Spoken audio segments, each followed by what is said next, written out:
हसान अहमद। अॼु हिकु नई वीडियो सां ऐं असांजो हिन वीडियो ठाहिण जो मक़सदु इहो आहे त जीअं तव्हांजे नॉलेज में इज़ाफ़ो थिए ऐं तव्हांजा कॉन्सेप्ट क्लियर थियनि।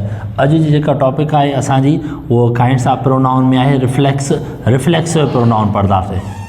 रिफ्लेक्सिव प्रोनाउन असां रिफ्लेक्सिव प्रोनाउन खे पंहिंजी सिंधी जी ॿोलीअ में खोड़ंदा आहियूं ज़मीर मुश्तरिक। छा खोड़ंदा आहियूं? ज़मीर मुश्तरिक।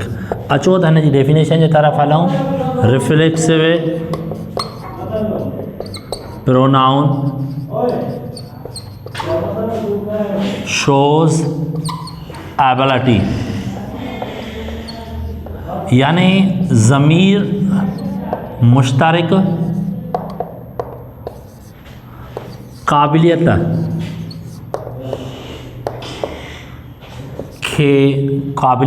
या सग के ज़ाहिर करे थो। हाणे अचो त रिफ्लेक्सिव प्रोनाउन खे थोरो पढ़ूं। रिफ्लेक्सिव कोड आहे मुश्तरिक। हाणे जेको मुश्तरिक जेको लफ़्ज़ आहे असांजी पंहिंजीअ में आहे, इन खे चवंदा आहियूं असां गॾियल। यानी हिन मां असां उहा शइ मुराद वठंदासीं त यानी का क़ाबिलियत, सग, ताक़त, यानी या माण्हूअ जी उहा खूबी जंहिंमें माण्हू पाण कुझु करे सघे या माण्हू मुख़्तलिफ़ डिफरेंट हुजनि उहे पाण करे सघनि, उन जे लाइ। अचो त हाणे असां हिन जा सभ खां पहिरियों जेको हे आहे असांजो प्रोनाउन जे तरफ़ अचूं था। हे असां वटि माए, यानी पॉज़िटिव केस में आहे। हाणे माए लफ़्ज़ सां जंहिं महिल असां हिननि में रिफ्लेक्सिव प्रोनाउन जे अंदरि असां सेल्फ ऐं सेल्स जो इस्तेमालु कंदासीं। इन्हनि ॿिन्हिनि जी माना आहे पाण या ख़ुदि। पाण या ख़ुदि। सेल्फ ऐं सेल्स जी माना आहे पाण या ख़ुदि। हाणे जेको मां आहे इन जी असां रियल जेका मीनिंग आहे इहा आहे मुंहिंजो, ऐं उनखां बाद में आहे ओवर, यानी असांजो। उनखां बाद में आहे उनखां बाद में आहे असांजो देम, यानी उन्हनि खे। उनखां बाद में आहे तव्हांजो यूअर, यानी तव्हांजो। उनखां बाद में आहे तव्हांजो ही, हिम आहे, यानी हिन खे। उनखां बाद में आहे हर आहे, हुन खे। ऐं उनखां बाद में आहे इट, यानी इन खे। हाणे हे जेके प्रोनाउन आहिनि ॿ केस अची वञनि था, माए, ओवर ऐं यूअर। हे टे असांजा पॉज़िटिव केस आहिनि प्रोनाउन जा, ऐं देम, हिम, हर ऐं इट हे असांजा ऑब्जेक्टिव केस आहिनि। कहिड़ा केस आहिनि? ऑब्जेक्टिव केस आहिनि। ऐं हे जेको आहिनि माए, ओवर ऐं यूअर जेको आहिनि असांजा पॉज़िटिव केस आहिनि। हाणे हिननि पॉज़िटिव केसनि ऐं जेको आहिनि ऑब्जेक्टिव केसिस जे अंदरि असां सेल्फ ऐं सेल्स जो इस्तेमालु सिखंदासीं। त हाणे जेको आहे माए आहे, इन सां जंहिं महिल असां सेल्फ जो इज़ाफ़ो कंदासीं, माए सेल्फ, यानी हिन जी माना थी वेंदी मां पाण या ख़ुदि। अचो हिन जो एग्ज़ाम्पल सिखूं त I can solve my self. मां पाण हल करे सघां थो। अचो त थोरो हिन खे ॾिसूं त डेफिनेशन जे रिफ्लेक्सिव प्रोनाउन शोज़ एबिलिटी, यानी क़ाबिलियत खे ज़ाहिर करे थो, सग खे ज़ाहिर करे थो, त माण्हू जे पोटेंशियल खे ज़ाहिर करे थो त कोई कुझु करे सघे थो। हाणे माए जेको आहे असांजो पॉज़िटिव प्रोनाउन आहे। इहो जेको आहे असां जंहिं महिल सेल्फ जो रिफ्लेक्सिव प्रोनाउन ठाहियोसीं, सेल्फ जो इज़ाफ़ो हणी करे, त इन जी माना थी वई मां पाण या ख़ुदि। हाणे हिन पाण या ख़ुदि यानी एग्ज़ाम्पल जे थ्रू जंहिं महिल असां चऊं था I can solve my self, मां पाण ई हल करे सघां थो, यानी जेका पाण खे का शइ हल करण जी जेका एबिलिटी आहे उहो ई असांजो ज़मीर मुश्तरिक आहे। यानी हिन में माई सेल्फ जेको आहे मां पाण या ख़ुदि एबिलिटी खे ज़ाहिर कयईं।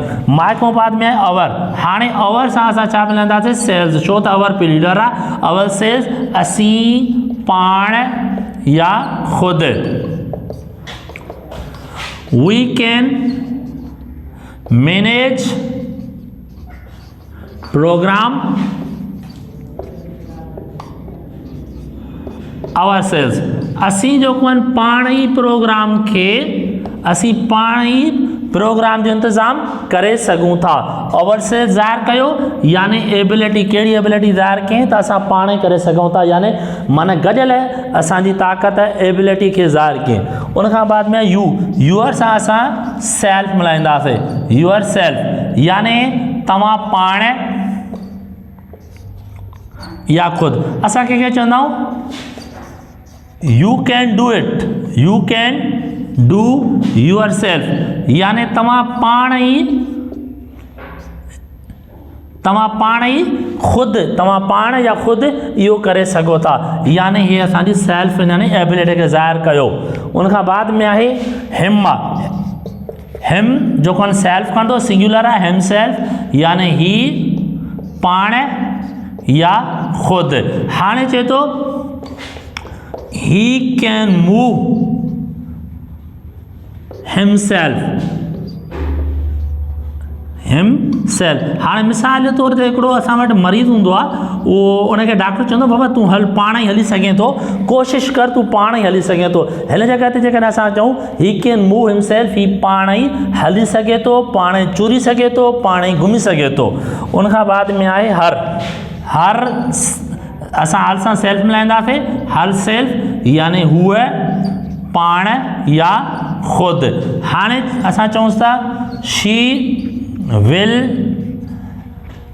प्रूव हर सेल्फ, हूअ पाण ई इनखे साबित कंदी, she will prove her self, हूअ पाण साबित करे थी या पाण हाणे हूअ पाण साबित कंदी, यानी हिते फ्यूचर जी मीनिंग ॼाणाईंदासीं। फ्यूचर जी कहिड़ी, she will prove her self, हूअ पाण ई साबित करे सघे थी या कंदी। असां कंहिंजी माना बि कढी सघूं था, she will prove her self, हूअ पाण साबित कंदी यानी हुनजी क़ाबिलियत खे ज़ाहिर कयईं। उनखां क़ाबिलियत खे उनखां बाद में इट, इट सां असां सेल्फ मिलाईंदा आहियूं, इट सेल्फ इहो पाण या ख़ुदि। Lion can jump,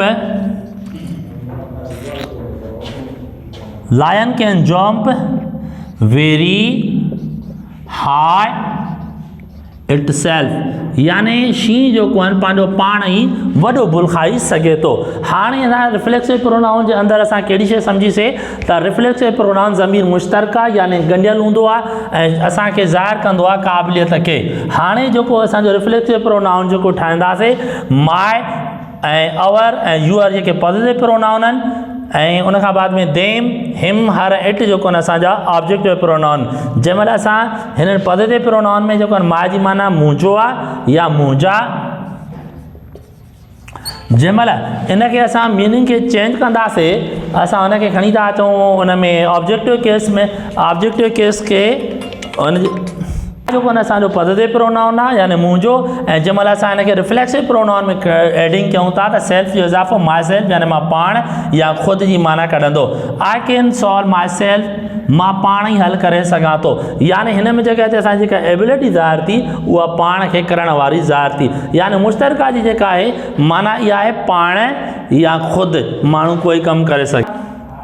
उम्मीद त हे लेक्चर तव्हांखे सम्झ में अची वियो हूंदो ऐं हिन में कमेंट्स कंदा, ऐं हिन में जेकॾहिं तव्हांखे जेको बि प्रॉब्लम इशू हुजे त असांखे ज़रूरु जेको आहिनि कमेंट्स बॉक्स में असांखे सलाह सजेशन बि ॾींदा, ऐं जेका शइ सम्झ में न आई त उहा असां तव्हांखे हुनजो हल कढी मोकिलींदासीं। ऐं उम्मीद त हिनखे शेयर बि कंदा ऐं लाइक बि कंदा।